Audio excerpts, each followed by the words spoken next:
So here I am again, back with another case review for you. Today I'll be looking at a slightly different one in fact, at least in terms of aesthetics. This, my friends, is the Antec Dark Avenger DA601. For today's standards, the aesthetics look quite different, and I don't know if it's just me or if you guys see it too.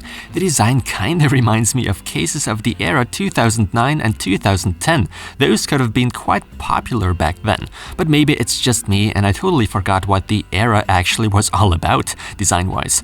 Anyway, of course bling bling can't be missing, which is why we are getting the latest form of RGB lighting on here, namely ARGB. Right now this DA601 goes for like $90 US, so that's not exactly super affordable, but please keep in mind I saw pricing is different depending on the retailer. It can be lower and even higher.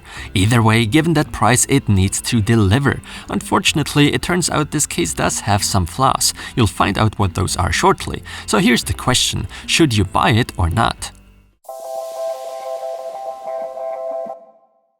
Now, whether or not someone's into the more aggressive type of design is a matter of preference, of course. You know my opinions on these type of aesthetics. I'm not a big fan, but to each their own. I won't be judging anyone. But still, props for the fancy, more unusual front ARGB lighting.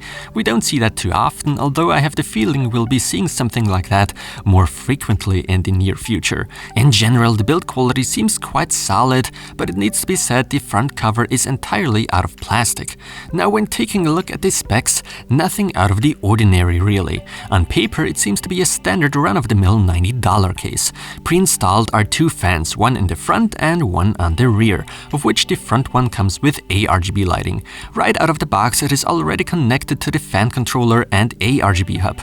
And hats off to Antec, instead of going for proprietary connections for the controller, we do get standard ones. Very nice. There's still one ARGB connection left that you could use, as well as 3 of those 4-pin PWM connections. The fan controller is able to pick up a PWM signal of your motherboard when connecting this PWM cable, meaning you can control everything from a single source. For the lighting, there's this cable included for gigabyte boards. To my surprise, the reset button didn't have to be sacrificed here. There's a separate LED button at the front I/O, allowing you to switch between different RGB effects. In the front, you could mount up to a 360mm radiator, but you shouldn't go for anything that's thicker than average.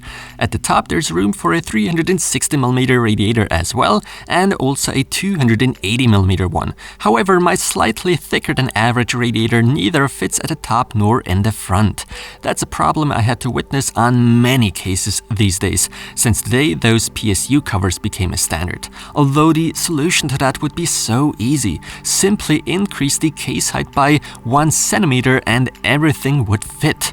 Well, a radiator with the usual dimensions will fit though, don't worry. Now one dust filter can be found directly in the front of the case behind that mesh. It's even a magnetic one. At the top there's also a magnetic one, and at the bottom for the PSU there's a removable dust filter. Nothing to complain here. And speaking of power supply, there's a big cutout hole in the PSU cover, so the PSU can for once be seen again. Not all of you are into that, but I do like that actually.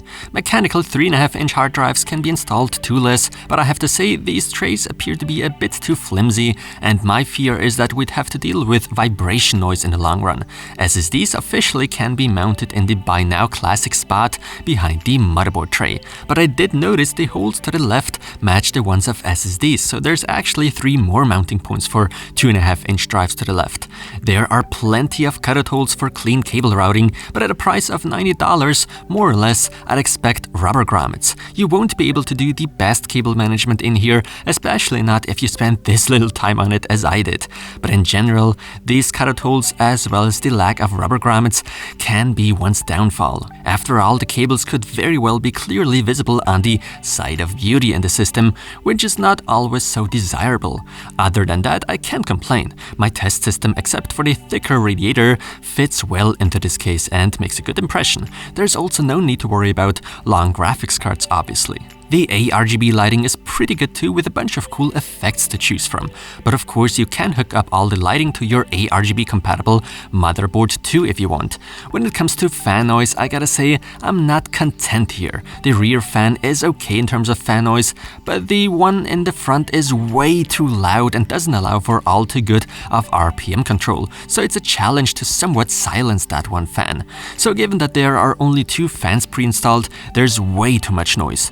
Now how's my rating then? Well, the DA601 is not bad, but there definitely are better options out there. The biggest drawback is the fan noise obviously, but also the lack of rubber grommets is somewhat disappointing, which leads to visible cables on the main side of the system.